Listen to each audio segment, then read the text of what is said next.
Hello बच्चों, कैसे हो आप लोग। आई होप कि सभी बच्चे बढ़िया होंगे, मस्त होंगे और स्वस्थ होंगे। तो आज बच्चे हमारा सेशन होगा कि आपको एग्ज़ाम में 95% स्कोर या मार्क्स कैसे अटेंड करें या कैसे लेकर आएँ।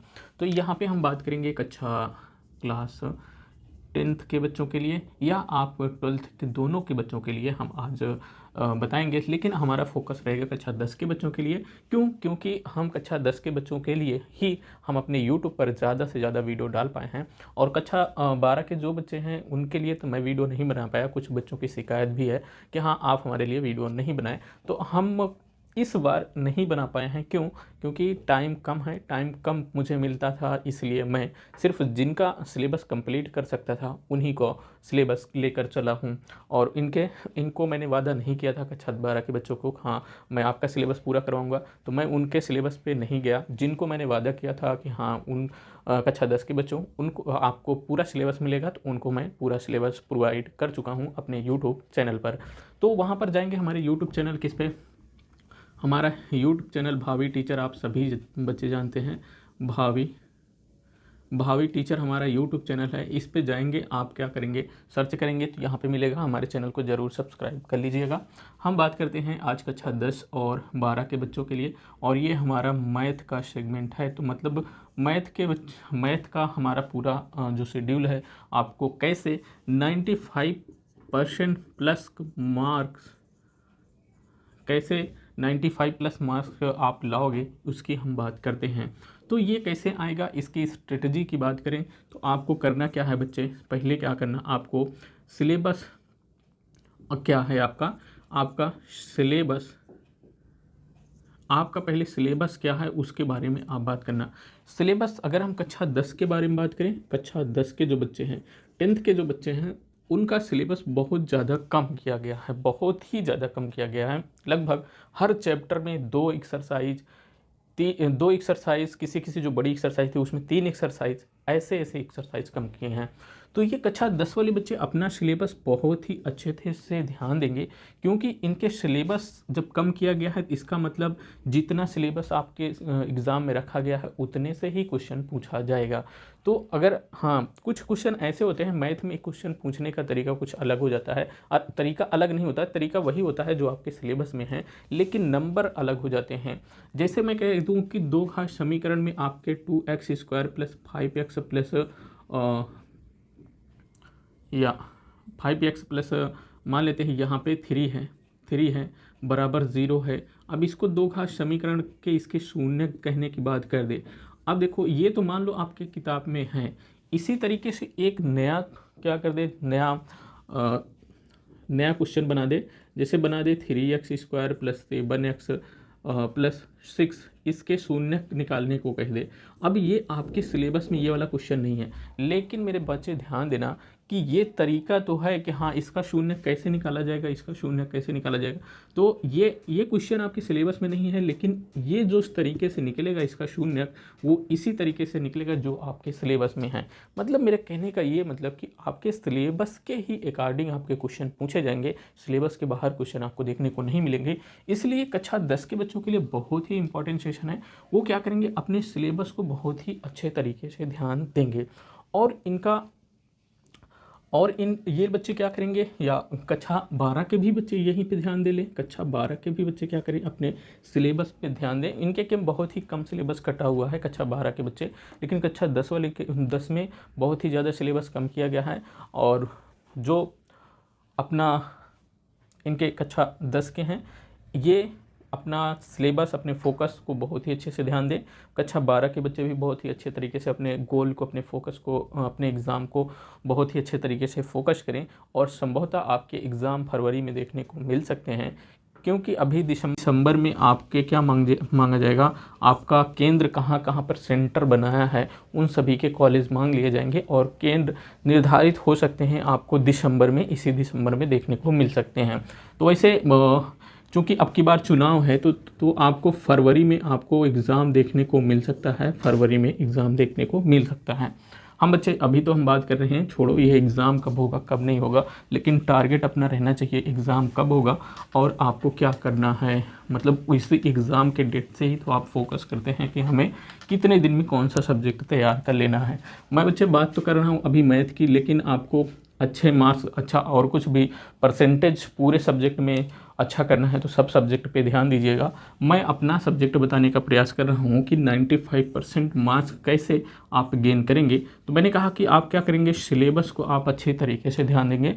सिलेबस जब ध्यान देंगे कि कक्षा 10 के बच्चों के लिए सिलेबस कम कर दिया गया है, बहुत ही ज़्यादा कम किया गया है, मतलब सिलेबस इनका आधा कर दिया गया है, तो आधा ही पढ़ना है। जो एनसीईआरटी के न्यू बुक लिए हैं, उसी एनसीईआरटी के न्यू बुक के सारे सिलेबस को आप देखेंगे तो उसमें जितने भी क्वेश्चन हैं आप उसको ज़रूर फॉलो कर लीजिएगा या ज़रूर लगा लीजिएगा। कक्षा 12 बच्चे के लिए भी यही लागू हो जाता है।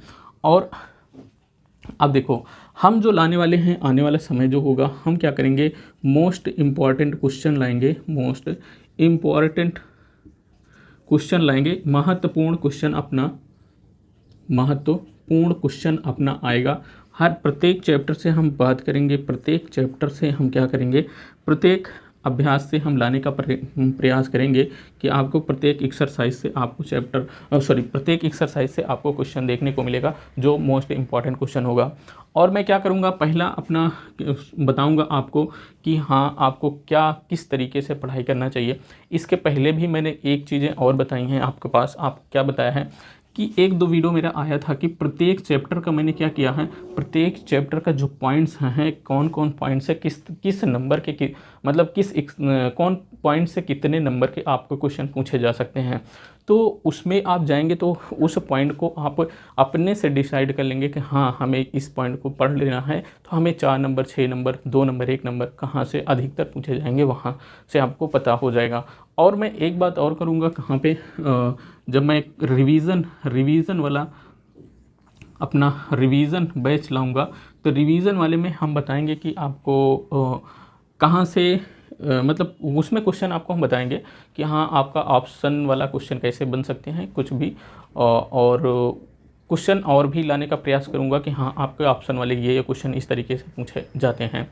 तो अपना चीज़ मेरे बच्चे और ध्यान दीजिएगा, एक चीज़ क्या ध्यान दीजिएगा, प्रत्येक जो फार्मूला है, प्रत्येक चैप्टर का फार्मूला, प्रत्येक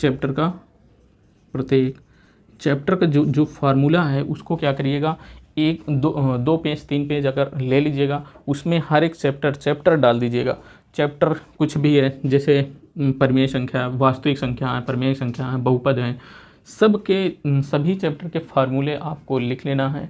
आपको जो इम्पोर्टेंट लगता है उसको 1-2 पेज में क्या करना है, लिख लेना है। मतलब उसको आप कहते हैं शॉर्ट नोट्स, हम कह सकते हैं क्या, शॉर्ट नोट की तरीके से आपको क्या करना, बना लेना है।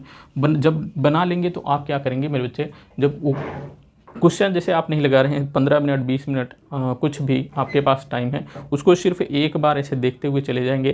क्योंकि कक्षा 10 में आप जब रहते हैं तो कक्षा 10 में एक चीज़ें बहुत ही कॉमन होती हैं कि फार्मूले जल्दी याद नहीं होते हैं। कक्षा 9-10 के बच्चों जब फार्मूले नहीं याद होते तो उन्हें बार बार देखना पड़ेगा आपको फार्मूले याद करने के लिए, क्योंकि यहीं पे दिक्कत होती है कि कहते हैं हमें मैथ नहीं आती। मैथ ना आने का रीज़न कक्षा 9 और 10 के लिए बच्चों के लिए कि आपके पास फार्मूला आपको याद नहीं है। जब फार्मूला याद नहीं है तो तरीका नहीं पता हो पाएगा, आप उस फार्मूले का यूज़ यहाँ मतलब जो क्वेश्चन पूछेगा उसमें क्या कर पाएंगे, कैसे करें, वो आपके दिमाग में गूंजेगा। जब आपको फार्मूला ही नहीं याद है तो क्वेश्चन कैसे ही कर पाओगे। इसलिए मैंने कहा कि आप प्रत्येक चैप्टर का फार्मूले क्या करेंगे, लिख लेंगे, एक 2-3 पेज में आ जाएगा, उसमें लिख लेंगे।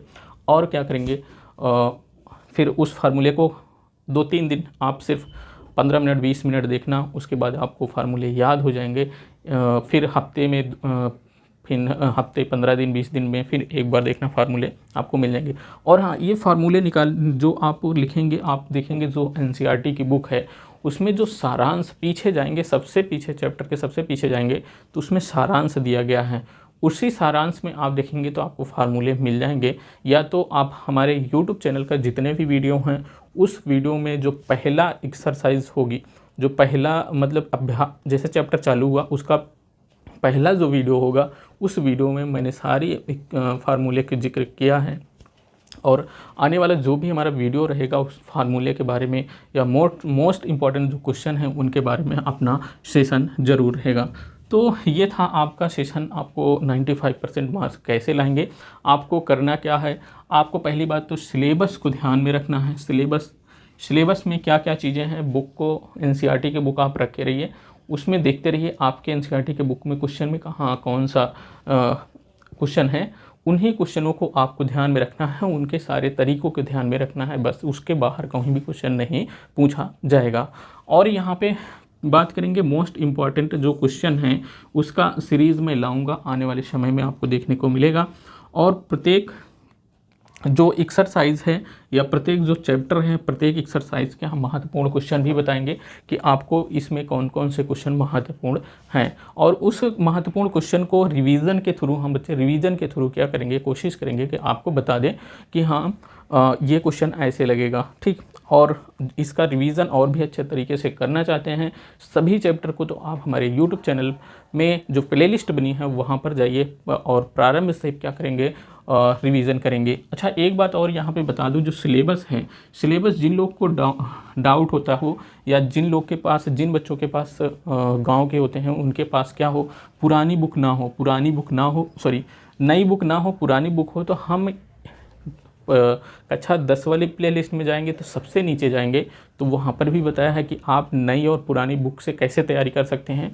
और कक्षा 12 वाले भी प्लेलिस्ट में जाओगे तब भी उन बच्चों के लिए भी मैंने बताया है कि आप पुरानी और नई बुक से कैसे तैयारी कर सकते हैं, और आप इन दोनों बच्चों के लिए कौन कौन सी एक्सरसाइज कट गई हैं, कौन कौन सी हैं, उन सभी चीज़ों का जिक्र मैंने प्लेलिस्ट में जाएंगे तो वहाँ वीडियो पड़ा हुआ है, वहाँ पे आप जिक्र किया गया है, ठीक। वहाँ पे आप देख लेंगे तो आपका सिलेबस क्लियर हो जाएगा, कोई भी दिक्कत नहीं होगी।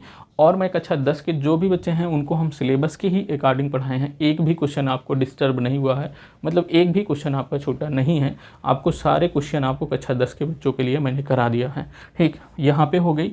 और यहाँ पे प्रत्येक एक्सरसाइज का आपको वो तो देखने को मिलेगा। फार्मूला मैंने कहा, फार्मूला को आपको 1-2 पेज में लिख लेना है, उसको फार्मूले को हमेशा देखते रहना है और एक शॉर्ट नोट बना लेना है। शॉर्ट नोट मतलब कि क्वेश्चन जो फार्मूले हैं उसी को आप बना लेंगे, उसी में 2-3 पेज और ऐड कर देंगे तो उसमें आप क्वेश्चन लिख लेना कि हाँ ये क्वेश्चन आने की संभावनाएं हैं। और वो जो क्वेश्चन आने की संभावना होगा इसको मैं बाद में बताऊंगा। अभी आप क्या करेंगे, आप हमारे साथ रिवीजन वाला जो वीडियो आएगा उसमें आप देखेंगे कि रिवीजन में कौन कौन से क्वेश्चन जो इम्पोर्टेंट है, जो रिवीजन करने लायक है, उसको रिवीजन कर दिया जाएगा। और पूरा सिलेबस देखना चाहते हैं, पूरा सिलेबस एक तरफ से रिवीजन करना चाहते हैं तो आप हमारे यूट्यूब के प्लेलिस्ट में जाएं, वहाँ से आप पूरा रिवीजन पूरा एक तरफा प्लेलिस्ट में जा कर के आप वीडियो देख सकते हैं। बहुत ही ज़्यादा वीडियो नहीं है, बहुत कम वीडियो हैं, उसको आप एक बार देख चुके हैं, दोबारा देखने के लिए आप क्या करें, स्पीड को मेंटेन कर लें, मतलब स्पीड को बढ़ा लें, चाहे जितना आप पढ़ाई कर सकते हैं जितनी स्पीड से उतना स्पीड आप कर लें और पढ़ाई करें। तो चलिए गाइज, आज का वीडियो कैसा लगा आप हमें कमेंट करके ज़रूर बताइए। अगले वीडियो में फिर मिलते हैं, तब तक के लिए जय हिंद। भाई मज़ा आया, और मैं ये जो मज़ा है हिंदुस्तान के हर व्यक्ति को देना चाहता हूं।